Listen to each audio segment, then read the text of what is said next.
Hi, அனைவருக்கும் வணக்கம். இன்னைக்கு கத்திரிக்காய், உருளைக்கிழங்கு, கோழி இதை வச்சு ஒரு கிரீன் சம்பால்.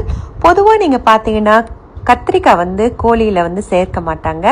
பட் இது ஒரு மலே ஸ்டைல் கூட சொல்லலாம். கத்திரிக்காய் சேர்த்து சமைச்சா உண்மையிலே ரொம்ப ரொம்ப ருசியாக இருந்துச்சு. நீங்கள் வேணால் ட்ரை பண்ணி பாருங்கள்.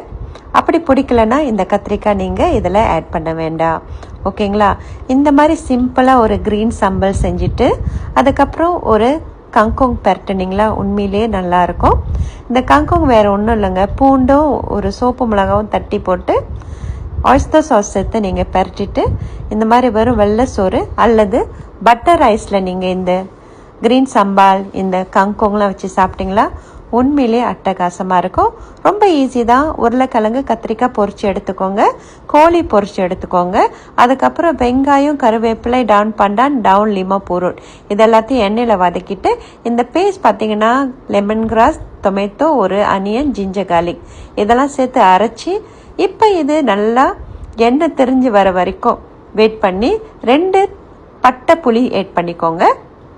அதுக்கப்புறம் பார்த்தீங்கன்னா இந்த க்ரீன் பேஸ்ட்டு, சில்லி பாடி, க்ரீன் சில்லி, கருவேப்பிலை மற்றும் கொத்தமல்லி இந்த 4 பொருட்களை வச்சு நீங்கள் நல்லா ஃபைனாக பேஸ்ட்டாக அரைங்க. அப்போ தான் இந்த மாதிரி நல்ல க்ரீன் கலரில் உங்களுக்கு கிடைக்கும்.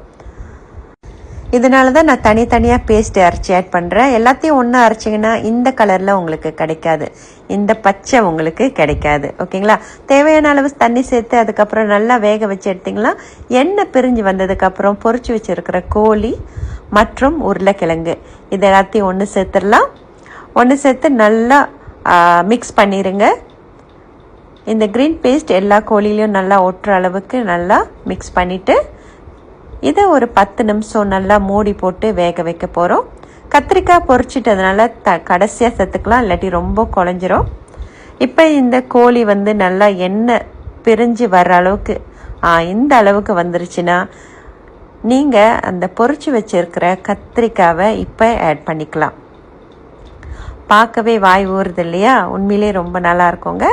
பொரிச்சு வச்சிருக்கிற கத்திரிக்காவை இதில் ஆட் பண்ணி நல்லா கிண்டி எடுத்திங்கன்னா உங்களுக்கு நல்ல ஒரு க்ரீன் சம்பால், அதுவும் கத்திரிக்காய் சேர்த்து கோழி சேர்த்து செஞ்ச ஒரு க்ரீன் சம்பால் ரெடி ஆயிரும். ஒரு கங்கோங் அல்லது எந்த க்ரீன் வெஜ் வேணாலும் ஆயிஸ்டர் சாஸ் போட்டு நல்லா பரட்டிட்டு நீங்கள் இந்த மாதிரி செஞ்சு வெள்ளை சோறுலையோ அல்லது பட்டர் ரைஸில் சாப்பிட்லாம். கண்டிப்பாக ட்ரை பண்ணி பாருங்கள். ட்ரை பண்ணால் கமெண்ட் பண்ண மறந்துடாதீங்க. நன்றி, வணக்கம்.